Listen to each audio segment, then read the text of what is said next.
Let's count together. 1, 2, 3. Whoa! 6. Yo, getting cold over here. 6, baby, let's get it. There's nothing better to do on a Monday night. Sir, just step back, please. I'm back. All right, sir, just step back, I live please. right there. I'm walking home anyway. Get the car. Yo, they shot him. Yo, y'all shot him! All right. So first, wait, I gotta get down because I seen Brooklyn, but if you're from Brooklyn, you gotta specify. So I'm from Brooklyn. What part of Brooklyn? You Bushwick. Bushwick. From Right. Brownsville. Whole You cool enough. You cool enough. I mean, I live in Fort Greene, so. Oh, there you go. You do. So can I get that? So first, great film, and I don't want to take any credit. I don't want to take the focus off of this director, Ronaldo, but I want to talk to you both about how Spike Lee identifies and puts so much talent on that we see on screen today. I know that you with Malcolm X and you with She's Gotta Have It. I know you did your work with Hamilton and everything else, but like, how do you just feel about him as a filmmaker starting all these, putting a shine on all these young actors? Spike's he has an eye. He's an eye. I mean, that's what makes him one of the greats. I mean, he just like sees things that other people can't see. Yeah, yeah. I mean, Spike says things that we don't understand. He'll say something to me that I don't really understand, but because Spike understands it, we're like, he gets it. As long as he gets it, we're good. Because he gets Spike is he's a genius. I mean, he's a genius. Yeah. He's brilliant. Yeah. And I'm just blessed, to be, to have been able to instill, like, just have dialogue with him and call him and ask him questions and work with him and learn from him all the time, constantly learning from Spike all the time. And the biggest thing is just like, you never have to be anybody but who you are. You can be successful just the way you are. Yeah. And you don't have to do something, you don't have to grow your hair out or do something, so anyway, it's it's a blessing, man.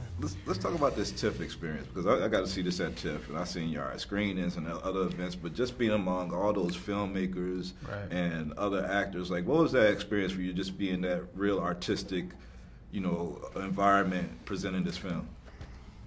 I mean, it felt like All-Star Weekend, man. Come on, I mean, it was, just to be in such an environment that celebrates cinema. We're with cinema enthusiasts, you know what I mean? That was great to be a part of that culture. And I didn't feel any pretentiousness or any kind of hierarchy in the industry. I felt like everybody was there for a reason. Everybody understands that it is hard. Spike said this too. It is hard, damn near impossible to make a film. Yeah. Even a bad one. So the fact that your films, you made it, and you've arrived, and you're here to sell. It felt like a celebration, truly. And that kind of experience, yeah. So that kind of environment was infectious, and it was very. And it takes on the personality of Toronto, of Canada, just. Yeah. Good neighborly people enjoying themselves. You know what I mean? So even the people asking for autographs and stuff, they're very polite about it. Yeah, that love in Toronto is real, man. Yeah, it is. It's genuine. It's real. We weren't there. And if he wasn't resisting arrest, he'd still be here. So, if I resist arrest, you're gonna shoot me? Babe.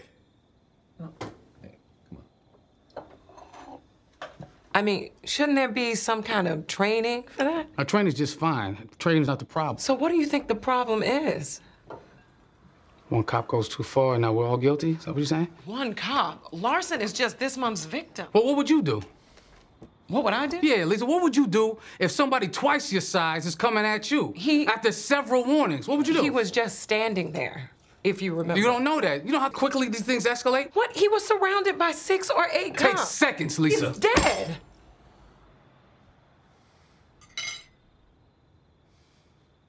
You have no idea. You don't have a clue what goes on the streets.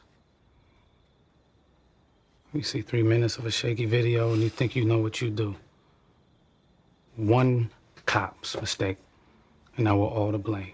Y'all both played these characters that was like opposite, but I know you played a cop that was defending the cop's point of view, and you played the witness. But did y'all get to see the other person's Did y'all learn anything else about the other perspective that y'all might not have had from the characters that were portrayed? Absolutely. 100%.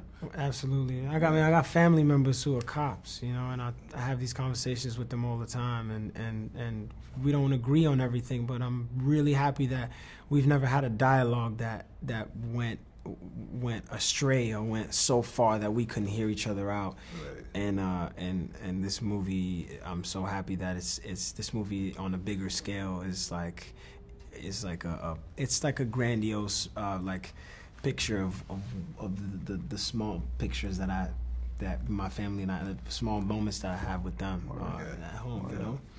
Yeah, I mean, just his character specifically, like what happens to the person that films it. You know, what happened to the guy that filmed Rodney King? You know what I mean? Like, just that perspective, that part of the story I was unaware of, and was very interested in what what happens to that person. You know, because his character had a lot at stake. Yeah. You know, and we're seeing all the characters. What is the right thing to do? It's not as clear as you think, right, because of what they have to consider. You know, this is a big family movie as well. We're dealing with 3 different families, a strong father figure in Kelvin's character's life. Yeah. So you just feel like the stakes are higher and higher with each story. Yeah. And I think that really services the film in that people are doing the best they can with the knowledge they have. Right. You know, so what does that mean? We need to start gaining more knowledge and more understanding on everybody's point of view. You know, I went on ride-alongs to help me with this character. I think the police officers should go on ride-alongs in the community as civilians and understand the language. Just because I'm talking to you like this doesn't mean I'm confrontational. It just means I'm passionate. Yeah. You know, some might interpret that as, oh, he's you know, they don't know how to interpret it because they're not familiar with certain neighborhoods, and every borough's different too. Yeah. Yeah. So I just think this is a great example of all those perspectives. Great young actors, man. Y'all keep on doing your thing. We'll keep on watching. Thank you. Thank you.